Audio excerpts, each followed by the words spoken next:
Apocalipsis capítulo 3, verso 14. Dice así la palabra del Señor: y escriba al ángel de la iglesia en la Odisea, he aquí el amén, el testigo fiel y verdadero, el principio de la creación de Dios. Dice esto: yo conozco tus obras, que ni eres frío ni caliente. Ojalá fueses frío o caliente, pero por cuanto eres tibio y no frío ni caliente, te vomitaré de mi boca. Porque tú dices: yo soy rico y me he enriquecido y de ninguna cosa tengo necesidad, y no sabes que tú eres un desventurado, miserable, pobre, ciego y desnudo. Por tanto, yo te aconsejo que de mí compres oro refinado en fuego, para que seas rico, y vestiduras blancas para vestirte, y que no se descubra la vergüenza de tu desnudez, y unge tus ojos con colirio para que veas. Yo reprendo y castigo a todos los que amo. Sé pues celoso y arrepiéntete. Y aquí yo estoy a la puerta y llamo. Si alguno oye mi voz y abre la puerta, entraré a él y cenaré con él y él conmigo. Al que venciere, le daré que se siente conmigo en mi trono, así como yo he vencido y me he sentado con mi Padre en su trono. El que tiene oído, oiga lo que el Espíritu dice a las iglesias. Padre, nosotros necesitamos totalmente de ti, Señor. Nosotros necesitamos de tu gracia, de tu favor. Necesitamos de la obra de tu Espíritu ahora, en este tiempo donde nos exponemos a tu palabra. Tanto yo para predicarla, como mis hermanos para escucharla, atenderla, y todos para entenderla, apreciarla, amarla, recibirla, oírla, Señor, y también tenerla a disposición para obedecerla, para que ella haga aquella obra que solo puede hacer por tu Espíritu en nosotros. Señor, haz eficaz tu palabra en nosotros hoy. Te lo imploramos en Cristo Jesús. Amén. Una de las realidades más horribles de estos tiempos no son los precios de los productos necesarios para el consumo diario. No son los grupos y organizaciones LGBTIQ+. La realidad más horrible que vivimos en estos tiempos no son la abundancia de vicios y sustancias nocivas para la salud, que hoy se venden como algo normal, lo más horrible de nuestra sociedad. No son tampoco la cantidad de lugares altos o centros idolátricos que hay en este mundo, ni tan siquiera son el aumento del ateísmo y la enemistad e irrespeto, así como la persecución contra la iglesia. La situación más horrible que hay en este mundo no es esa tampoco, ni tan siquiera el poco respeto que hay por Dios y su palabra dentro del mundo. No es el asunto más horrible de estos tiempos, que usted ve que las personas no quieren saber de Dios, y nosotros decimos: oh, qué horrible, la juventud no quiere saber de Dios, qué horrible, eso es horrible, y todo lo que he dicho es horrible. El aumento de la homosexualidad y de que se dice que eso es normal, y no solo que dicen que es normal, sino que quieren imponérnoslo como un sistema normal de pensamiento y de vida. Todas esas cosas son horribles. Todo lo que les he mencionado es horrible. La idolatría, el ateísmo del día de hoy. Pero lo más horrible que todo lo anterior es la realidad, o es el hecho de que hayan iglesias que no son lo que deben ser, que haya iglesias que no son lo que deben ser. Iglesias falsas, que no sean sal y luz en este mundo oscuro. Eso sí es horrible. Eso sí es horrible. Iglesias que se han mezclado tanto con el mundo que no se distingan del mundo. Eso es más horrible. Iglesias que estén tan apagadas que no se vean, o que no se vea su luz, o que la luz de esta no resplandezca en este mundo en tinieblas. Eso es más horrible. Iglesias tibias que no viven en el ardor de la gracia de Dios, este es el peor de los males en cualquier mundo, en cualquier tiempo, en cualquier era. Pues de esta manera sí no hay esperanza para el mundo. Cuando miramos a esta iglesia en Laodicea, vemos esta horrible realidad. Una iglesia tibia, pero a la vez nos surgen algunas interrogantes. ¿Puede una iglesia estar en tal condición espiritual y seguir siendo una iglesia? ¿Qué nos quiere decir el Señor con el término tibio? ¿Nos quiere decir que son incrédulos, que no son salvos, que son una verdadera iglesia o no? ¿Perdieron la salvación o no eran salvos, no eran creyentes? ¿Qué quiere decir tibio? ¿Qué quiere decir que la vomitará de su boca? ¿Cuál era la verdadera condición espiritual de esta iglesia y por qué cayó en dicha condición? ¿Cómo fue que cayó en esa condición? ¿Por qué? Y también nos surge la pregunta, ¿hay esperanza para una iglesia o individuo? Porque la iglesia es así cuando sus miembros son así. ¿Hay esperanza para individuos e iglesias que se encuentren en esta condición espiritual? Bien, creo que vamos o podemos dar respuesta a eso si nos exponemos debidamente a el texto y procuro predicarlo fielmente para responder cada una de esas interrogantes. Estamos delante del mensaje de Cristo que se presenta a sí mismo, como vamos a ver ahora, a la iglesia en la Odisea, y siempre a través de su mensajero o de su ángel o de sus ministros o de sus pastores o de sus líderes. Siempre esos mensajeros que deben llevar el mensaje de parte de Cristo a la iglesia, se les dirige esta carta. Así comienza cada una de las cartas o los mensajes a las iglesias, y escribe al ángel de la iglesia en la Odisea. En otras palabras, escribe al mensajero, ¿verdad?, de la iglesia en la Odisea. Vamos a hablar un poco antes de adentrarnos en materia en sí, de esta ciudad, la Odisea. Porque mucho del mensaje que aquí encontramos de Cristo para esta iglesia tenía que ver con la cultura de esta ciudad. Y mucho de lo que vivió esta iglesia tenía que ver con la cultura de esta ciudad. Y eso suele suceder. Nosotros no vivimos aislados del mundo. Y Cristo lo sabía muy bien cuando oró al Padre que nos librara del mundo. No que nos sacara, pero que nos librara del mundo. Porque el mundo muchas veces hace tal influencia en el creyente, pero tal influencia, que hace muchas veces que los creyentes se parezcan mucho al mundo. La Odisea, todos los historiadores dicen que era una ciudad que no era importante por su cercanía a Roma, ni tan siquiera por su cercanía a Éfeso, porque estaba bien distante de Éfeso y de Pérgamo, que eran ciudades fundamentales o principales en Asia Menor. La Odisea no era ese el caso, pero era una ciudad que estaba construida en un lugar donde se hicieron carreteras o caminos muy importantes. Se hicieron caminos que la atravesaban tanto de oriente a occidente como del norte a sur. Era un camino obligatorio la Odisea.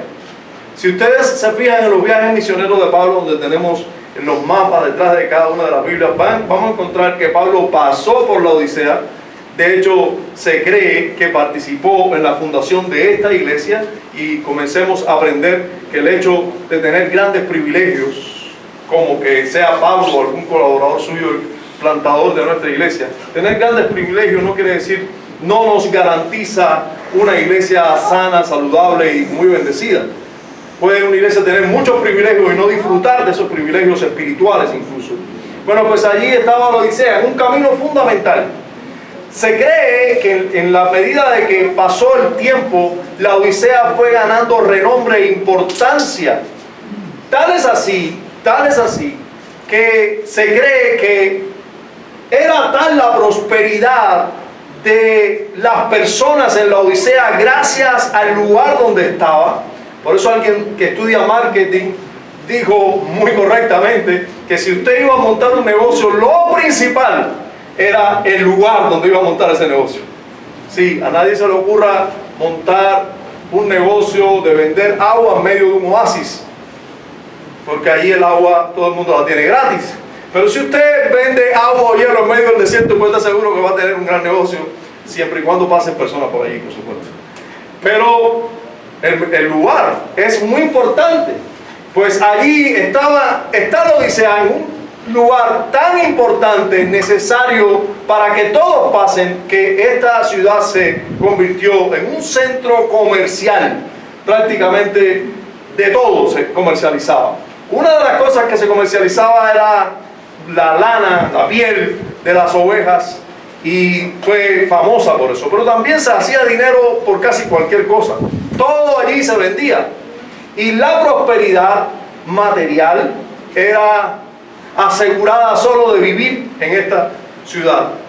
Podías encontrar allí trabajo y podías prosperar en tu trabajo con mucha facilidad. Tal era el dinero que se tenía en esta ciudad, que se dice que en un momento de la historia, de hecho en el año 7 de nuestra era, 17, disculpe, de nuestra era, hubo un terremoto que afectó a las otras ciudades también que menciona Juan en estas cartas o en este libro.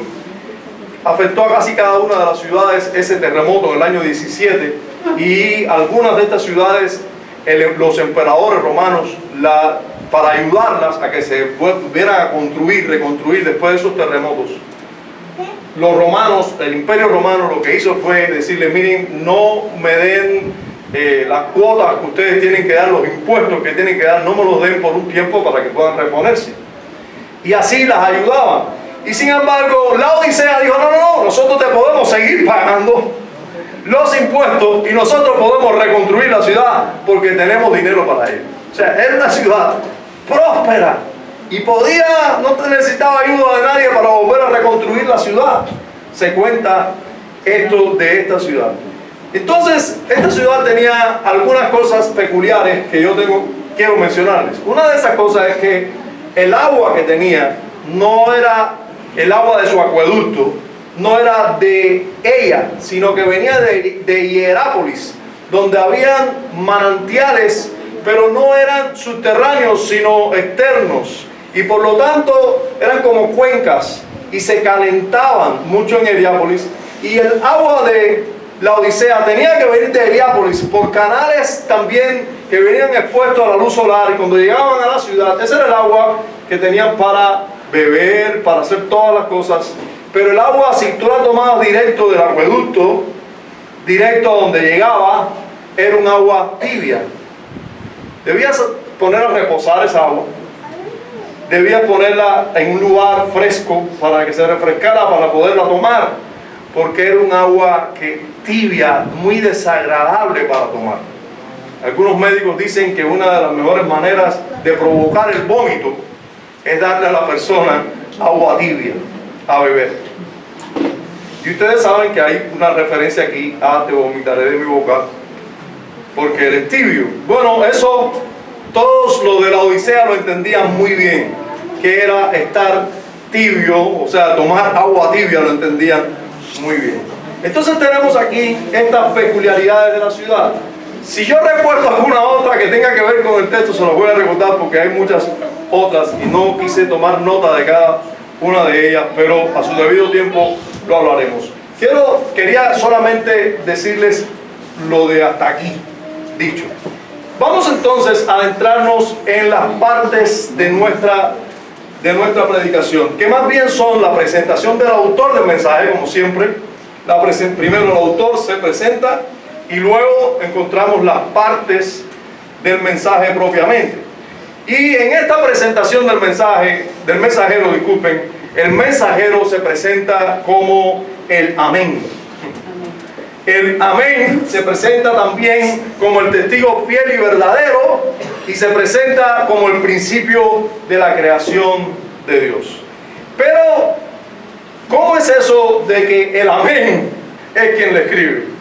Nosotros sabemos que amén es así sea, pero amén tiene no solo una connotación de así sea, sino que lo que se dice es ciertísimo, es cierto, es verdad.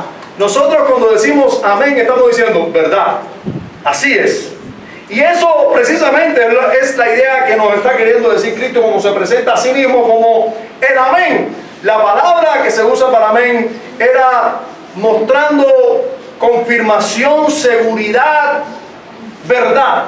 Lo que está diciendo Jesús es: yo soy firme, inmutable en todos mis propósitos y promesas. Todo lo que yo les digo es sí y es amén. En Él todo es sí y todo es amén. En otras palabras, Jesús se está presentando ante esta iglesia como aquel que lo que promete lo cumple, como aquel que es segurísimo.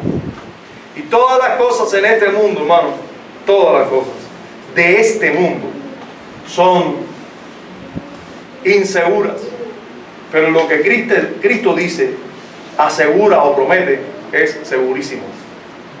Amén. Es segurísimo. Pero Él también es el testigo fiel y verdadero. Él es el que testifica correctamente del Padre. Todo lo que Él nos dice del Padre es fiel y verdadero. Y todo lo que Él toma de la naturaleza humana y presenta delante del Padre es fiel y verdadero también. Hermanos, Él es el testigo fiel y verdadero. Su testimonio es fiel y es verdadero. Y nosotros debemos entender, una vez más, que en este mundo hay muchas cosas que ni son fieles ni son verdaderas, pero Cristo es fiel y verdadero. Y es un testigo fiel y es un testigo verdadero.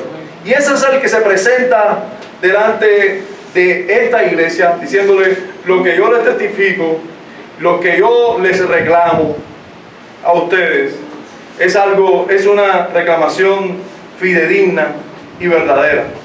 Yo les puedo decir a ustedes la verdad de lo que ustedes están viviendo. Ustedes están viviendo una mentira confiando en sus riquezas económicas. Pero yo les digo, y mi testimonio es fiel y verdadero, que lo que ustedes están viviendo es una prosperidad aparente. Y lo que yo les digo es fiel y verdadero. Ustedes dicen ser ricos y enriquecerse y no tener necesidad de nada, pero ustedes ni son ricos ni se están enriqueciendo, y ustedes lo que son unos pobres, unos desventurados. Y mi testimonio es fiel y verdadero. Cristo se presenta así porque nuestra pecaminosidad es tal que nos podemos engañar a nosotros mismos de tal manera que nosotros pensemos que todo está bien y todo está mal. Y todo está mal.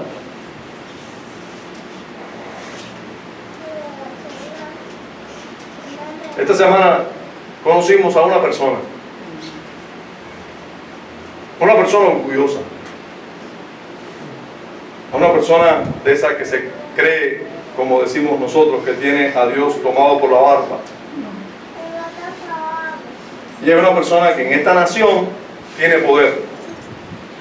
De esas personas que se les entrega una guagua Yutón de 40 y pico asientos para trasladarlo de provincia a provincia, solo a él con su familia. Usted se imagina el poder que tiene, ¿no? A ese tipo de personas. No voy a decir su cargo para que nadie se sienta ofendido, pero una persona con cargos. Lo veía orgulloso. ¿Usted sabe por qué? Porque vive una mentira. Vive una mentira. Piensa que tener dinero y tener autoridad o ciertas posibilidades humanas, temporales, piensa que es poderoso. Por favor, hay que hacer silencio. Piensa que es poderoso, piensa que es feliz pero no tiene el testimonio fiel y verdadero de Dios, que es quien dice la verdad. El que dice la verdad, aunque tú creas cierta verdad y pienses algo, aún tu pensamiento, tu corazón, todo te puede estar engañando. La realidad que estás viviendo, de hecho, te puede estar engañando, porque no es fiel y verdadero lo que tú estás juzgando como verdad. Lo que tú estás juzgando como algo bueno puede ser malo. Pero Cristo es el testigo fiel y verdadero. Es el que testifica correctamente. Él también se presenta a sí mismo como el principio de la creación de Dios. Y entiéndase que ese principio de la creación de Dios no es que es lo primero que Dios creó, sino el principio como el fundamento de la creación de Dios, como lo principal o el origen de la creación de Dios. No el comienzo, no es que Dios comenzó por Cristo para crear. Creó primero a Cristo y luego lo demás. No, Cristo no es creado. Cristo es quien creó. Y Él es el fundamento por el cual todo se creó. Él es la base por lo cual todo se creó. Además que es el creador. Por eso Él es el principio de toda creación.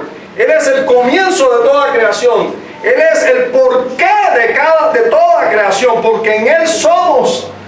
Y nosotros debemos verlo claramente a la luz de toda la Escritura. Esta frase, el principio, como por ejemplo, les voy a ayudar. Vamos a ir a algunos textos, así que si usted tiene la Biblia, por favor, úsela y úsela rápido. Para entender este verso del principio de toda creación. Apocalipsis mismo. O sea, para que vean cómo el autor usa esta frase en otros contextos y la entendemos mejor. Apocalipsis 21, verso 6. Apocalipsis 21, 6 dice: y me dijo, hecho está, yo soy el alfa y la omega, y ese que está hablando es Cristo, el principio y el fin. El que tuviere sed, yo le daré gratuitamente de la fuente del agua de la vida. Él es el alfa y la omega, y ese atributo y esa cualidad solo es atribuida a Dios. Él es el principio y Él es el fin. Él es eterno. Él no tiene un comienzo. Él es el comienzo. Por eso nosotros debemos entender, el principio de la creación de Dios no es el comienzo. Es que no tiene comienzo. Es que Él es el comienzo. Él es el comienzo de toda creación. Él es el comienzo de toda creación. No que comenzó por Él, sino que Él es el principio de donde sale toda creación. Nuevamente se repite la misma idea en el capítulo 22 de Apocalipsis, verso 13, cuando dice: yo soy el alfa y el omega, el principio y el fin, el primero y el último. O sea, no es que comenzó por mí, es que yo soy lo primero. Sin mí no hay creación. Yo soy lo primero y yo soy el último. En Juan capítulo 1, versículo 1 al 3, para entender claramente esa verdad, en Juan capítulo 1, versículo 1 al 13 nos dice: en el principio era el verbo. O sea, ya estaba allí ya el verbo. Y el verbo era con Dios y el verbo era Dios. Este era en el principio con Dios. Todas las cosas por Él fueron hechas y sin Él nada de lo que ha sido hecho fue hecho. Y en Colosenses capítulo 1, versículos 15 al 18, de una manera más clara, el apóstol Pablo nos dice: Él es la imagen del Dios invisible. O sea, Él es Dios invisible mostrándose, en otras palabras. El primogénito de toda creación. ¿Eso quiere decir que fue lo primero en ser creado? No, vamos a ver la explicación en lo adelante. Porque en Él, le están diciendo por qué es que Él es el primogénito. Porque en Él fueron creadas todas las cosas. No que Él fue el primero en ser creado, sino que en Él fueron creadas todas las cosas, las que hay en los cielos y las que hay en la tierra, visibles e invisibles. O sea, hasta los ángeles fueron creados en Él. Sean tronos, sean dominios, sean principados, hablando de ángeles, sean potestades, todo fue creado por medio de Él Y para Él, esta es la explicación de que Él es el primogénito de toda creación. Y es la misma idea que tiene Juan cuando dice el principio de la creación de Dios. En otras palabras, la fuente de donde emana la creación de Dios. Y Él es antes de todas las cosas. Y todas las cosas en Él subsisten. Es importante, ese es el principio de toda creación. De ahí emana toda la creación, en Él subsisten todas las cosas. Y Él es la cabeza del cuerpo, que es la iglesia, el que es el principio, el primogénito de entre los muertos, para que en todo tenga la preeminencia. Esa es la idea del principio de toda creación. La iglesia de la Odisea tenía que saber que Él es de donde emanan todas las cosas. Las riquezas emanan de Él, pero las riquezas verdaderas también emanan de Él. Amén. Las riquezas materiales emanan de Él, pero las verdaderas riquezas, que no son materiales, emanan de Él también. Vamos a ver el mensaje como tal. Ya vimos al autor presentándose. Ahora vamos a ver el mensaje, el contenido de la carta, del mensaje a la iglesia. Y nosotros sabemos que siempre Juan tiene un mismo algoritmo al dirigirse a sus iglesias. Y yo espero que usted se sepa ya el algoritmo. Primero, elogios. Después, reprensiones, ¿verdad? Después de esas reprensiones, le siguen exhortaciones con advertencia de juicio. Y por último, exhortaciones, pero ahora prometiéndole premios, ¿verdad?, a los que exhorta. Bien, vamos a ver cuál en el algoritmo que siempre se cumple. Vamos a ver lo que sucede aquí con esta iglesia en la Odisea. A partir del versículo 15 comienza ya el mensaje como tal. Dice: yo conozco tus obras, que ni eres frío ni caliente. Ojalá fuese frío o caliente. Pero por cuanto eres tibio y no frío ni caliente, te vomitaré de mi boca. Lo primero que encontramos es que, ¿dónde están los elogios? No hay elogios para esta iglesia.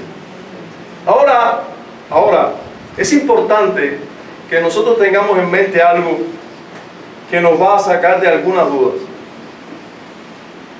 Esta iglesia es presentada como una iglesia. Esta iglesia se le dice más, se le dice que es un candelero de oro. De los 7 candeleros que ve Juan en la visión, esto no es un candelero apagado o de barro, no es un candelero de oro. Entonces, es una iglesia, y sin embargo, miren los problemas que tenía esta iglesia. Una iglesia verdadera, con serios problemas, pero seguía siendo una iglesia. Entonces, vaya contestando algunas de las preguntas que usted tiene por ahí. Entonces, no hay elogios para esta iglesia, pero no hay elogios para ella. Encontramos ya de entrada la segunda parte del mensaje, que es acusaciones y reprensiones. Y la primera acusación es: yo conozco tus obras, pero no para decir que eran obras buenas, que es lo que seguían el mensaje normalmente a otras iglesias. Algunos elogios, pero no, aquí no hay elogios. Aquí yo conozco tus obras, pero es que tus obras no son ni calientes ni son frías, son tibias. Son obras que indican la condición en la que tú estás, y la condición no es la favorable. No eres frío ni eres caliente. Ojalá fuese frío o caliente, le dice el Señor. Ojalá fuese frío o caliente, eres tibio. Hermano, la tibieza o la indiferencia en el cristianismo es la peor condición en la que se puede estar, en la que puede estar un cristiano. Un cristiano verdadero no es frío, porque frío indicaría muerte, indicaría que no está vivo. Pero de un cristiano se espera que esté caliente. Que esté caliente. Porque la condición de tibio es una condición horrible. Es una condición de tú estás en Cristo y ¿qué? ¿Y qué pasa contigo? Porque si estás en Cristo debes comportarte de una manera, debes vivir de una manera. Si el cristianismo es real, pues hermanos y amigos, es la cosa más excelente. Cristo me ha salvado, me ha perdonado. Yo antes iba corriendo al infierno y ahora Dios, mira, pagó todas las deudas en sí mismo. Entonces es lo más excelente. Por lo tanto tenemos que vivir un cristianismo serio. Ahora, si el cristianismo no es real, bueno, es la calumnia más vil. Es mentira. Y entendemos que tú no lo creas y no lo vivas. Qué bueno que no lo vives. Pero si es real, debemos vivir en consecuencia con él. Si el cristianismo vale algo, pues vale todo. ¿Sí o no? Si el cristianismo tiene valor, vale todo. Vale toda nuestra vida, todo nuestro tiempo. No podemos decir yo amo a Dios y luego vivir una vida para nosotros. Si amamos a Dios, tenemos que amar a Dios con todo el corazón, con toda la fuerza, con toda la mente, con toda el alma, porque es Dios. Y eso, entiéndanlo ustedes ahora que me están escuchando, me lo estoy diciendo a mí mismo, mucho más que a todos ustedes. Me preocupa el alma de ustedes, pero me preocupa mi alma. Y espero que todos ya estemos pensando en la condición nuestra. ¿Cómo está nuestra temperatura? ¿Cómo está nuestra temperatura delante de Dios? Y estamos hablando espiritualmente. ¿Cómo estamos espiritualmente delante de Dios? La indiferencia ante un cristianismo tal y como es el cristianismo es inexcusable. No tiene sentido. No se puede vivir cristianismo a medias. ¿Cómo diría Dios? Vamos a adorarle. Amén. A Él. Uno de los dos es Dios. Y si es Dios, pues vamos a adorarle. Vamos a probar aquí quién es Dios. Pero si es Dios, entonces vamos a vivir en consecuencia con que Él es Dios. Aquí no hay lugar para neutralidad. No se puede vivir con Dios y con las riquezas a la vez. Alguien diría, Cristo espera que los hombres se declaren seriamente a favor o en contra de Él. Pero términos medios, Cristo no acepta. O estás a favor mío o estás en contra mío.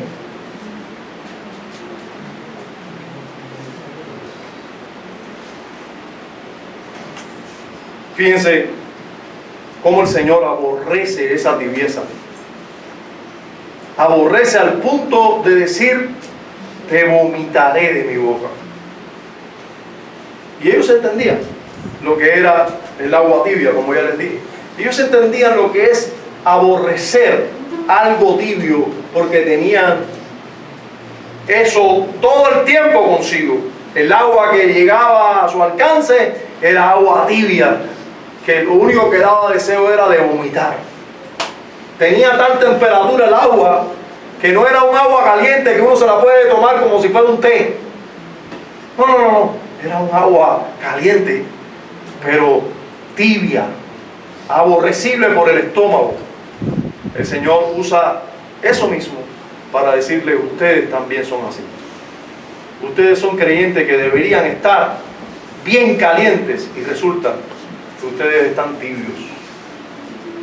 Y esa tibieza en todo en su vida los hace para mí aborrecibles.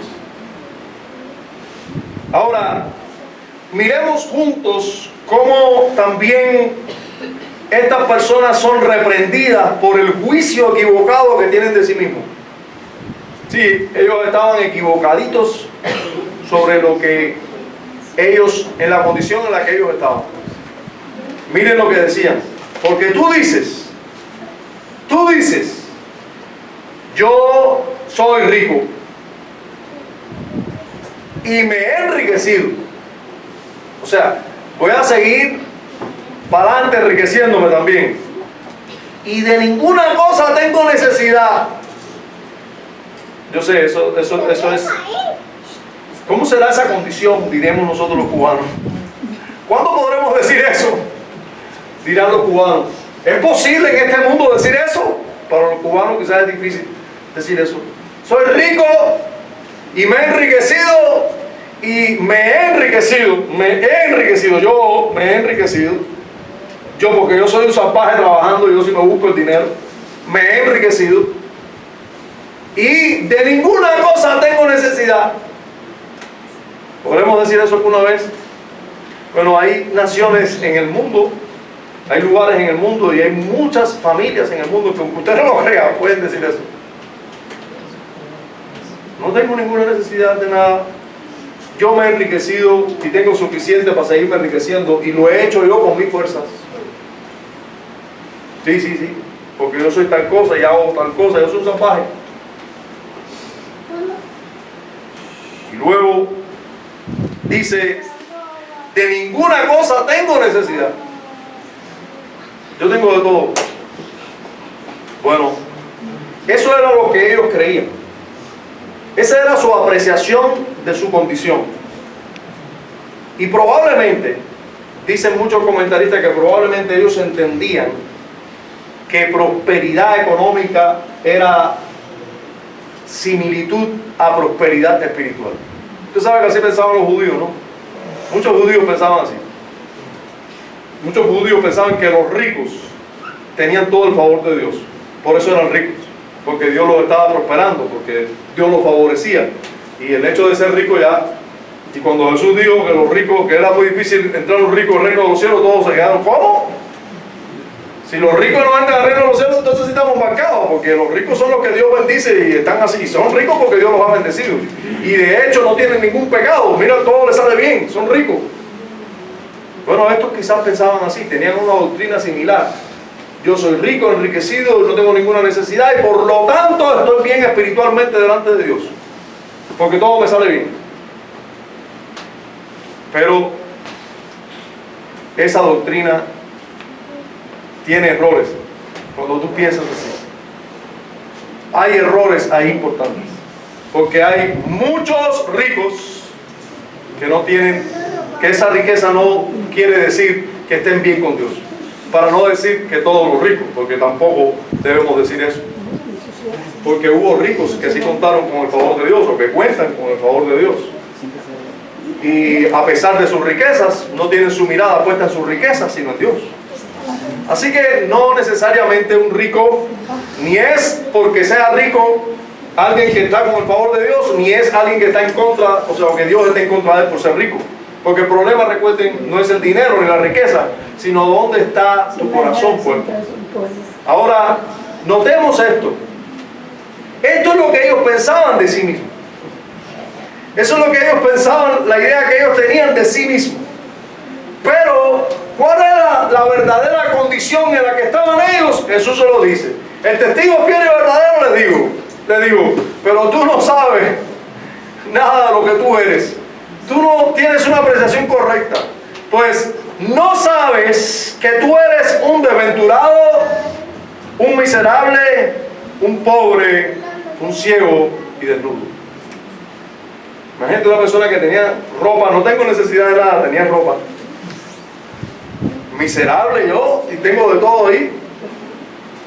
¿Cómo es que soy un miserable y un pobre? Pero además ciego. Esa parte es muy importante que usted lo sepa también. Se dice que en la Odisea había una escuela de medicina muy famosa y que llegó a ser tan aventajada esta escuela que hicieron distintos ungüentos y vendían esos ungüentos en el mundo entero, en el mundo conocido, ¿no? Y dentro de esos ungüentos, había ungüentos, dice que eran especializados en los oídos y en los ojos. Esa escuela de medicina. Y esos ungüentos que vendían eran para los oídos y para los ojos. Las personas que tenían algunos problemas visuales, ellos tenían como unos colirios y resolvían ciertos problemas visuales de la época. Supongo que con aquella agua turbia lavándose la cara había muchos problemas visuales, supongo yo, infecciones y demás, pero que ellos resolvían con sus ungüentos, los médicos ahí. Y ellos también se daban de que tenían una vista muy clara, y Dios les dice: ustedes están ciegos, ni pueden ver su ceguera, ni los ungüentos que ustedes tienen ahí naturales van a resolver su problema.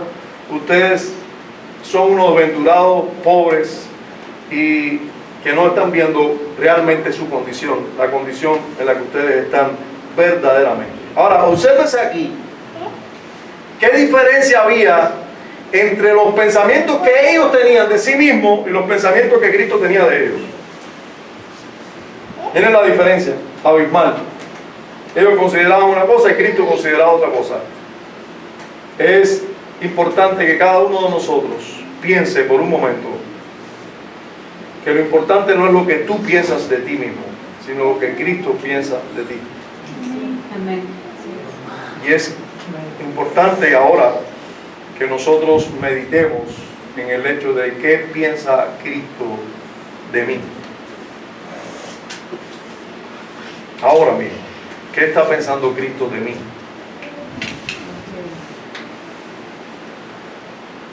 Inmediatamente el Señor comienza a hacerles exhortaciones, porque ya que los reprendió, no se queda allí. Estas personas estaban en una condición digna de reprensión, pero el Señor no se queda allí, sino que les exhorta a salir de esa condición y les exhorta con amenazas de juicios. Y les dice, del versículo 18 al versículo 19, le hace varias exhortaciones. Leemos junto ahí, dice: por tanto, yo te aconsejo que de mí compres oro refinado en fuego, para que seas rico, y vestiduras blancas para vestirte, y que no se descubra la vergüenza de tu desnudez, y unge tus ojos con colirio para que veas. Yo reprendo y castigo a todos los que amo, sé pues celoso y arrepiéntete. Entonces, ¿a qué lo exhorta? ¿A qué exhorta el Señor aquí? Bueno, tú dices que eres rico porque tú eres un pobre. Yo te aconsejo, y ahora miren cómo nuestro Señor es el mejor de los consejeros. Entiéndase eso, y por eso estamos aquí, para escuchar la voz de un buen consejero, ¿verdad? No mi voz, sino la del Señor.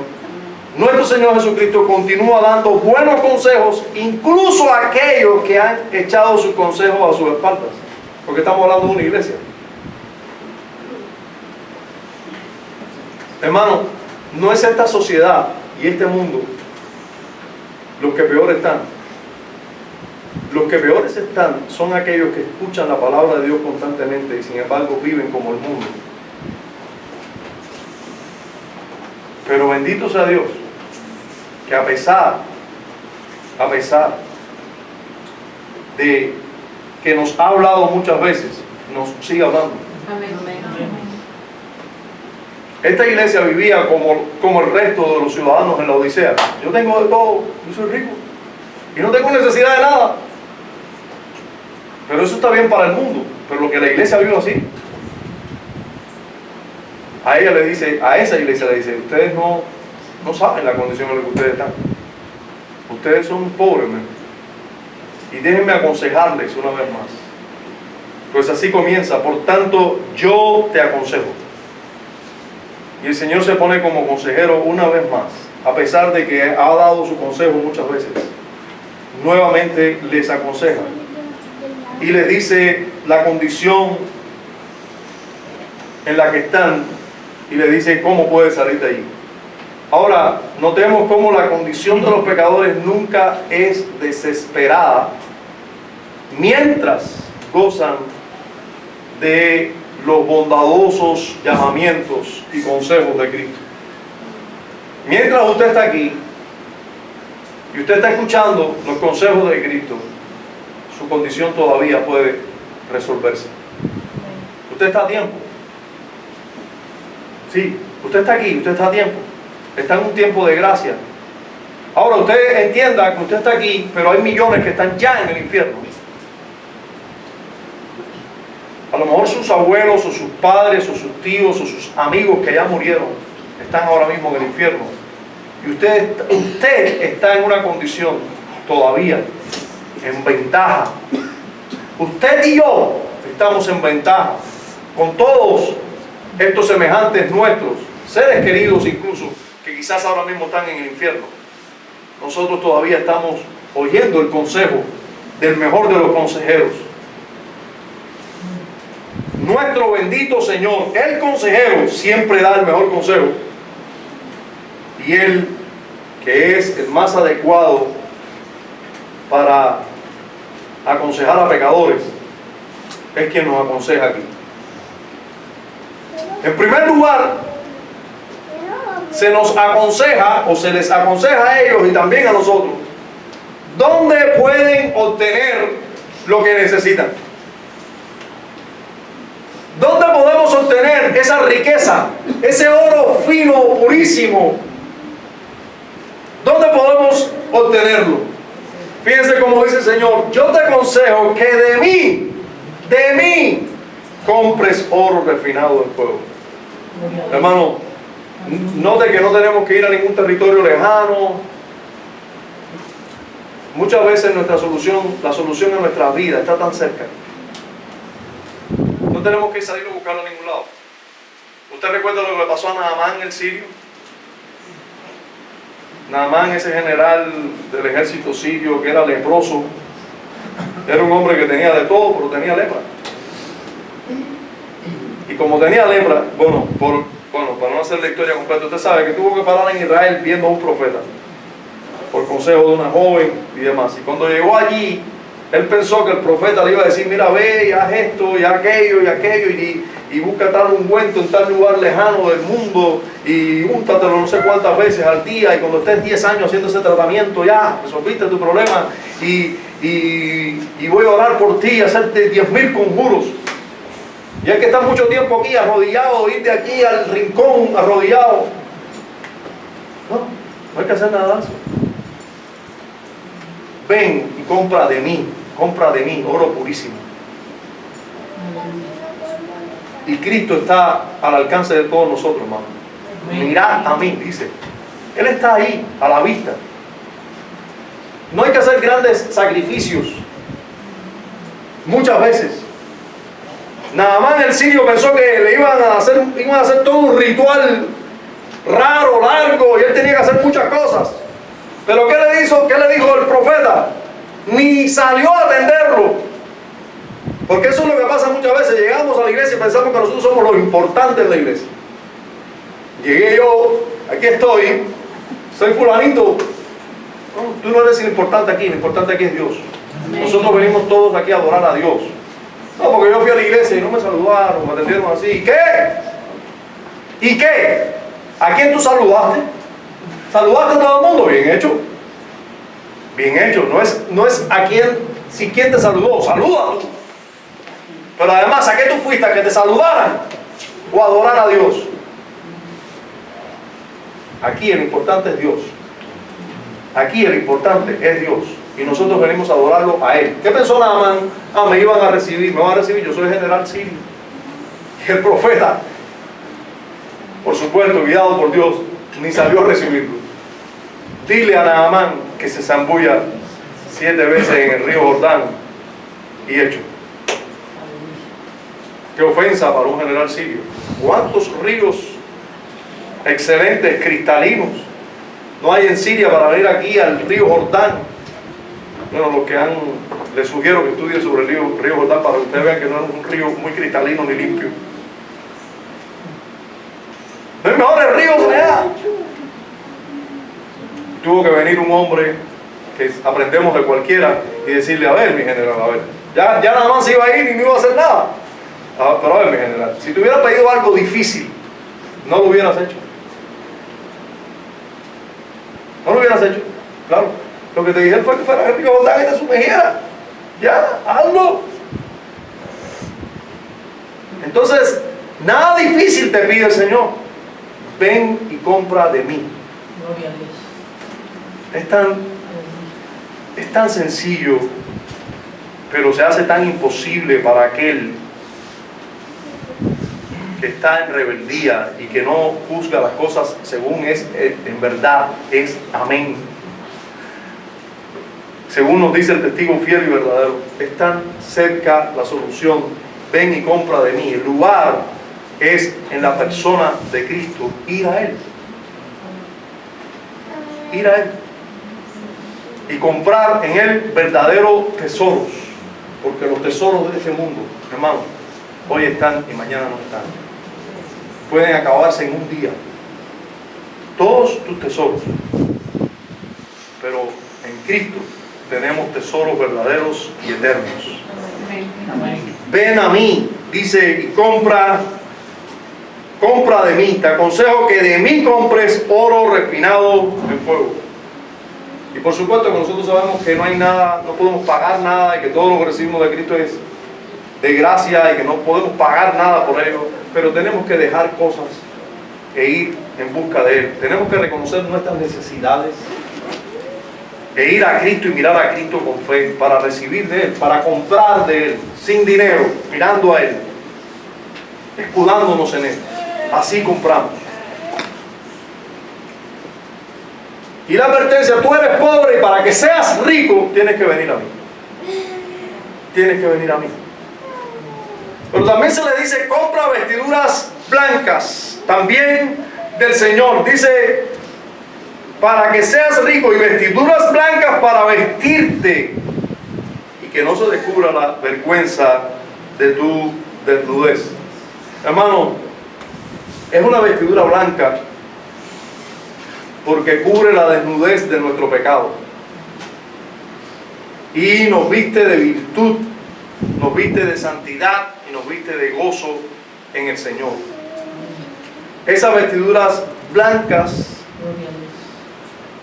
esa desnudez proviene siempre de una justicia propia. Aquellas personas en la Odisea, aquellos creyentes en la Odisea, parece que hacían algunas obritas que ellos consideraban: el Señor debe estar contento conmigo con estas obras. Hermanos, ninguna obra nuestra nos cubre realmente. Ninguna obra nuestra es una vestidura, antes bien son trapos de inmundicia, dice la Escritura. Nosotros tenemos que refugiarnos solo en Cristo, solo en Cristo, y nada más que en Cristo.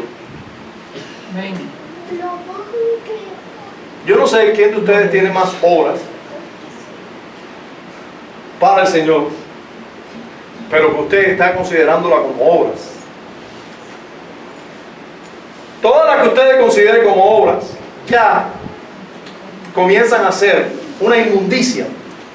Ya dejan de ser vestiduras blancas, porque solo la obra perfecta de Cristo es la que nos cubre a nosotros y nos viste verdaderamente delante de Dios. Solo esa es recibida por Dios. No importa que tú hayas dejado todo por servirle al Señor, es el Señor y su obra perfecta la única que el Señor recibe. Dios recibe como una obra justa y como un vestido verdadero y blanco que te viste delante de Dios. Solo la obra de Cristo. Solo esperar y confiar en Cristo.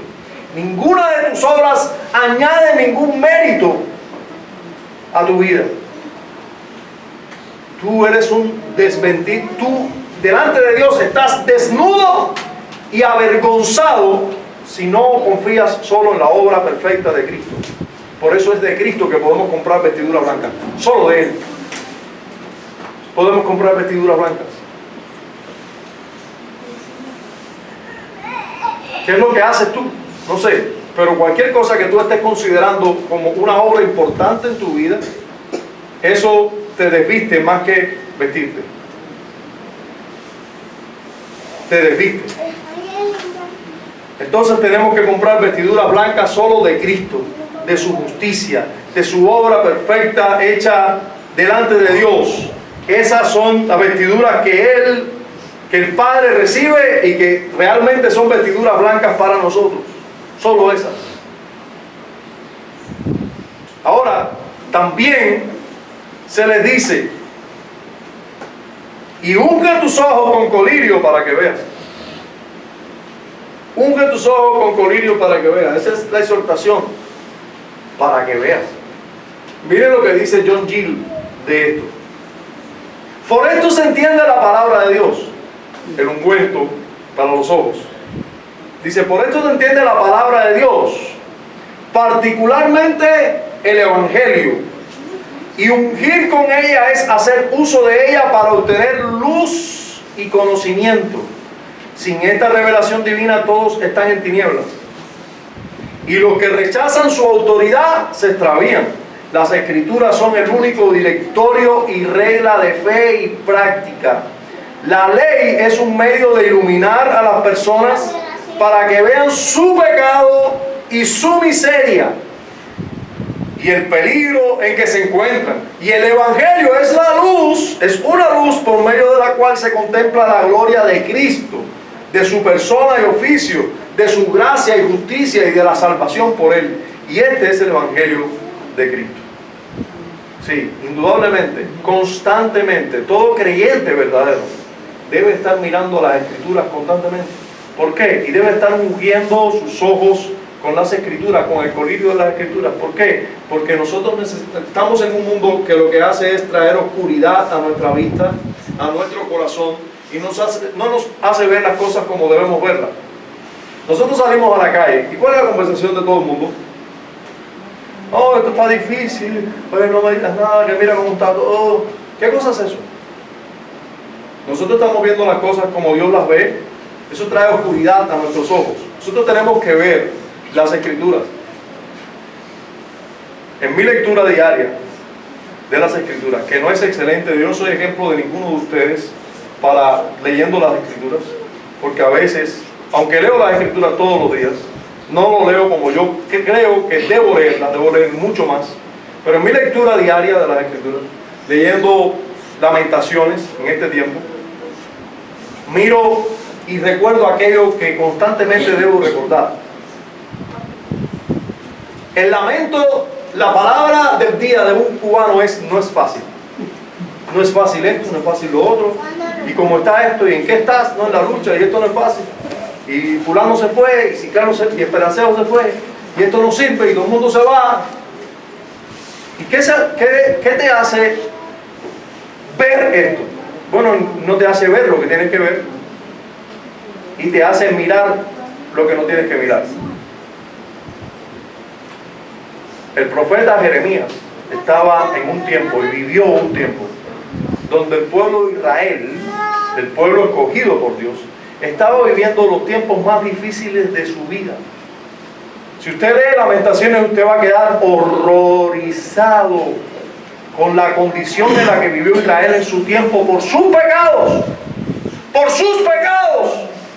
Vivió bajo el juicio de Dios por sus pecados. Y hermano, realmente a cualquier ser humano se le pone la piel de gallina cuando lee lo que Dios puede hacer con su pueblo por el pecado de ellos. Pero ustedes saben qué dice allí el profeta Jeremías: que las mujeres cocinaron a sus hijos para comer.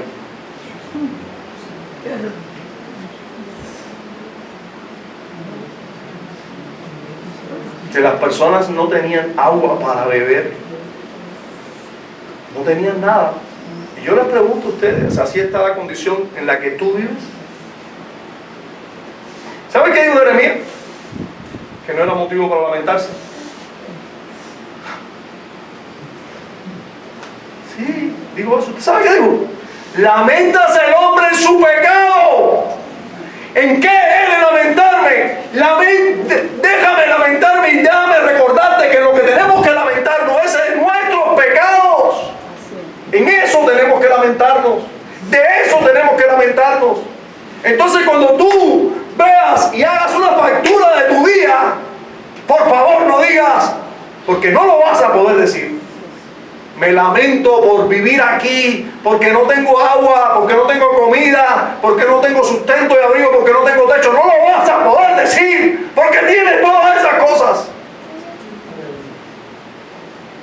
si tú eres un verdadero cristiano, vas a tener que decir: lo que lamento del día es cuando yo pequé de esta manera, cuando yo pequé de aquella manera, cuando pequé de aquella otra manera.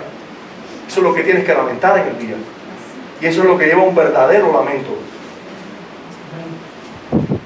Pero estas personas estaban ciegos, no podían ver sus pecados. Ellos estaban viendo el mundo como el mundo lo ve. Y Dios le está diciendo: ustedes están ciegos. Tienen que ir a mi palabra para que vean claramente. Tienen que ir a mi palabra para que se vean ustedes mismos en sus pecados. Para que vean la sociedad, que tener dinero y tener todas esas cosas es una porquería.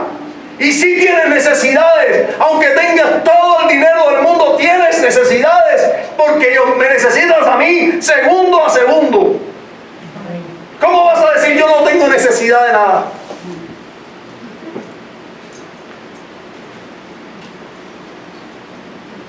Gloria a Dios. Solo por la palabra de Dios, por el colirio de Dios, nosotros podemos ver. Solo si el testigo fiel y verdadero, el amén, nos dice cómo son las cosas, así podemos ver. Pero sigue la exhortación. Bendito sea Dios. Nuestro Señor es muy misericordioso al decirle a aquella iglesia: sé celoso y arrepiéntete, porque yo reprendo y castigo al que amo. Todavía hay amor de Dios para esta iglesia. Yo reprendo y castigo a todos los que amo. Amor de Dios por una iglesia que está a punto de vomitar. Por cierto, el verbo allí está: te vomitaré de mi boca. No quiere decir que ya vomitó, es que tiene deseo de vomitarlo, pero no lo ha vomitado. Bendito sea Dios. Amén. Estaba en una condición de ser vomitada, pero no lo había vomitado. Todavía le dice: yo reprendo y castigo al que amo. Y porque te amo te reprendo, y porque te amo estoy dispuesto a castigarte. Sé pues celoso y arrepiéntate. Ahora, ese celo era precisamente lo que no tenía esta iglesia. Tenía celo por el Señor. Vivía su vida como todo el mundo, pero no había celo por el Señor. No había ardor para todo lo que tendría que ver con Dios. Celo era lo que le faltaba a esta iglesia. Y celo es amor ardiente, hermanos. Amor ardiente. Amor ardiente. Ferviente y ardiente. Eso es lo que le faltaba a esta iglesia. Amor en una llama. Eso es celo. Mientras que él no era ni fría ni caliente, sino tibia. Cristo quería que fuera celosa por Dios, por su causa e interés. Por la causa de Cristo, por el interés de Cristo, nosotros debemos vivir ardientemente por su evangelio, por lo que Él nos ordena, por la disciplina en la iglesia, en su casa. Nosotros tenemos que ser celosos. Amén. Contra todo lo que en el mundo se promueve, nosotros tenemos que ser celosos. Contra todo culto falso, nosotros tenemos que ser celosos. Contra todos los errores en la doctrina, nosotros tenemos que ser celosos. Contra todo pecado e iniquidad, nosotros tenemos que ser celosos. Por hacer buenas obras, ir a casa de un hermano, orar por un hermano, rogar a Dios por un hermano, ayudar a un hermano, atender con un medicamento a un hermano. Tenemos que ser celosos en eso. En adoración a Dios tenemos que ser celosos. Venir a adorar, pero ¿y qué de la adoración privada? ¿Y qué de la adoración familiar? ¿Y qué de mis hijos? Están adorando a Dios también. Tenemos que ser celosos. Arrepiéntete, se le dice. Sé celoso y arrepiéntete. ¿Qué quiere decir? Por supuesto, arrepentirse verdaderamente para con Dios. No para con los hombres, no es por fuera, no es externo. Arrepiéntete de tu tibieza. Arrepiéntete de ser perezoso para Dios. Arrepiéntete de tu orgullo, que te crees cosas y no siendo nada, disculpen. Arrepiéntete de tu arrogancia y tu vana jactancia de sí mismo. Arrepiéntete de eso. de que tú te crees autosuficiente. Yo sí tengo. Arrepiéntete de eso. Y más bien sé celoso. Sé celoso de hacer por mí lo que tienes que hacer, lo que se espera que hagas. Y por último, una vez más, el autor de esta carta a esta iglesia le exhorta y le promete premio también. Para una iglesia que no hay elogios, hay exhortaciones con juicios, sí, pero también hay exhortaciones con premios.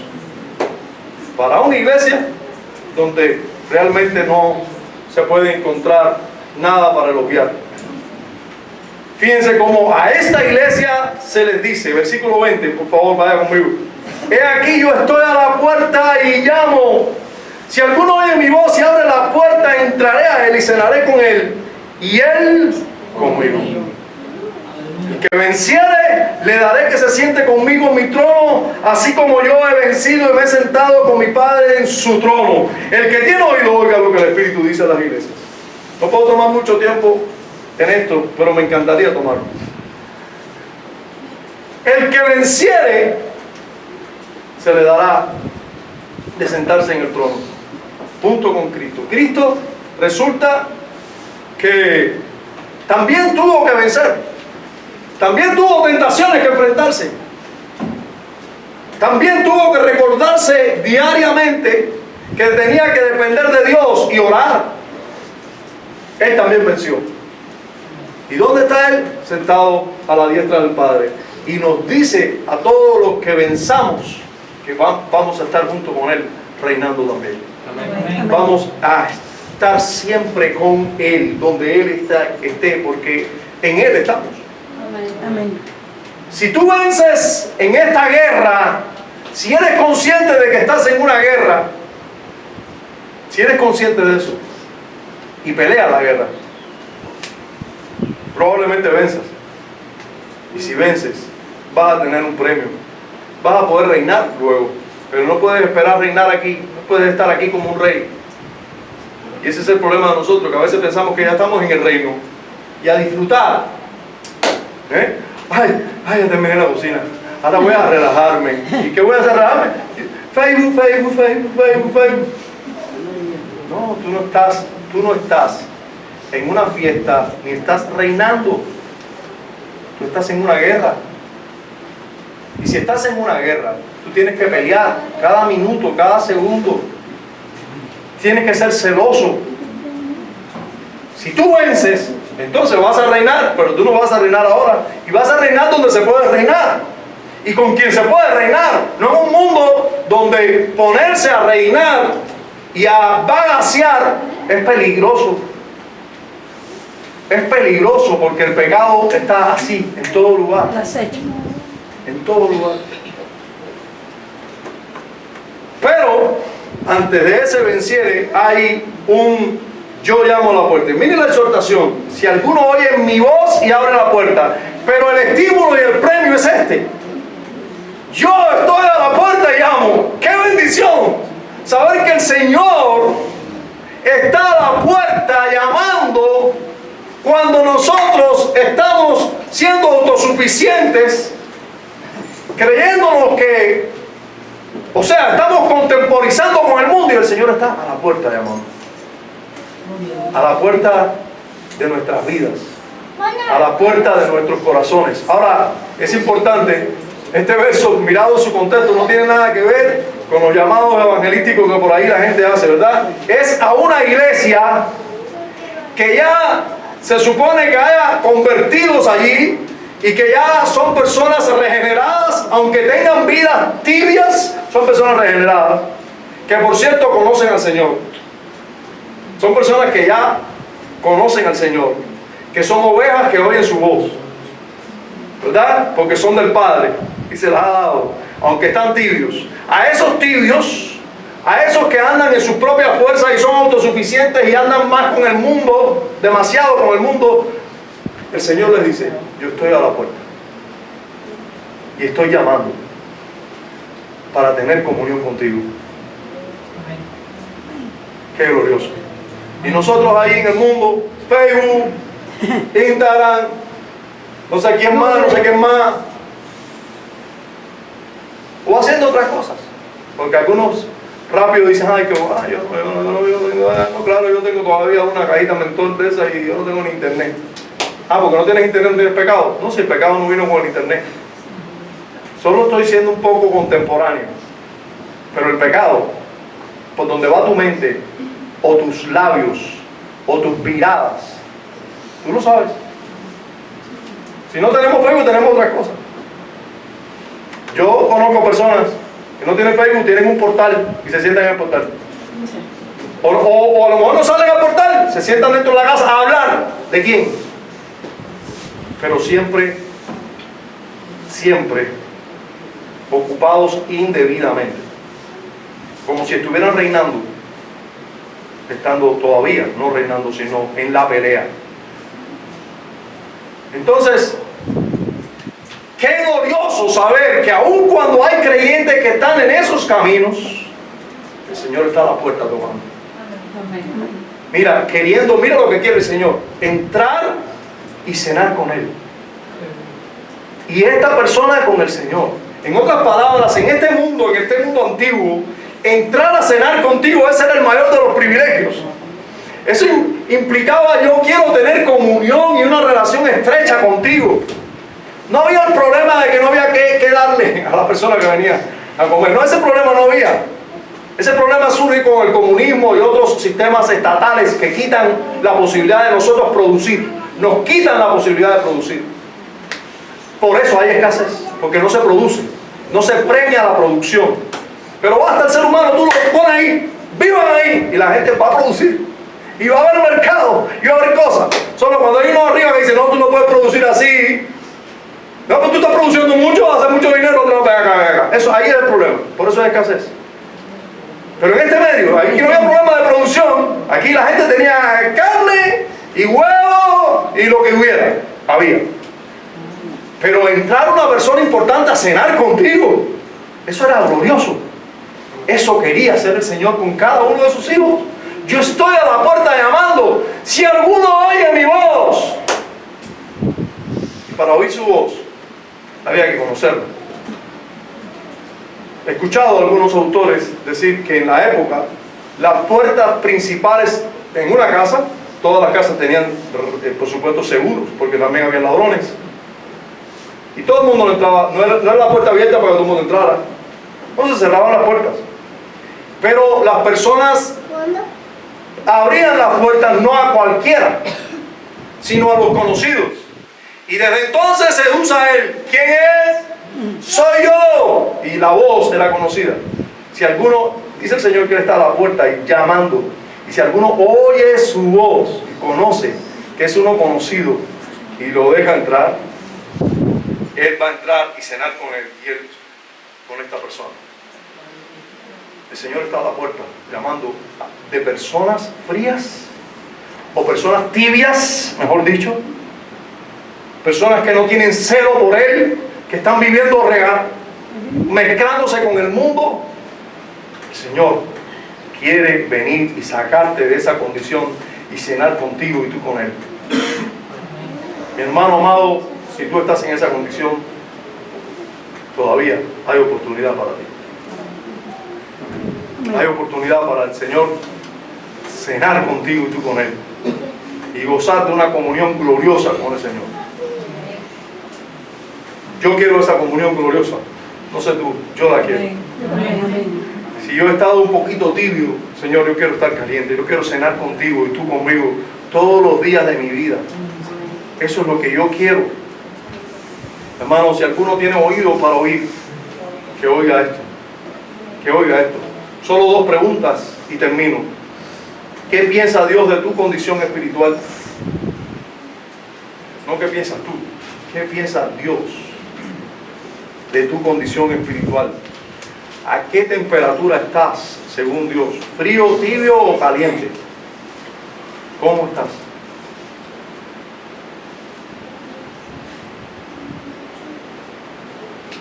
Señor, gracias por hablarnos Gracias porque este mensaje a la Odisea puede ser un mensaje directo tuyo, Señor. No solo a esta iglesia, sino a muchos de los que aquí estamos. Creo, Señor, que en un sentido a todos los que aquí estamos.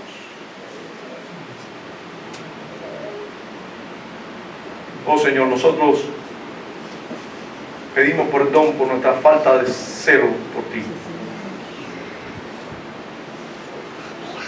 Y pedimos perdón también por no estar lo debidamente caliente como debemos estar contigo. Queremos darte gracias por amarnos, por reprendernos y también por estar a la puerta llamando. Oh Señor, yo quiero ser de los que escuchan tu voz y abre la puerta.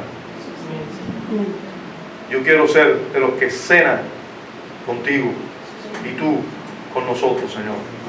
Y tú conmigo. Hazlo, Dios.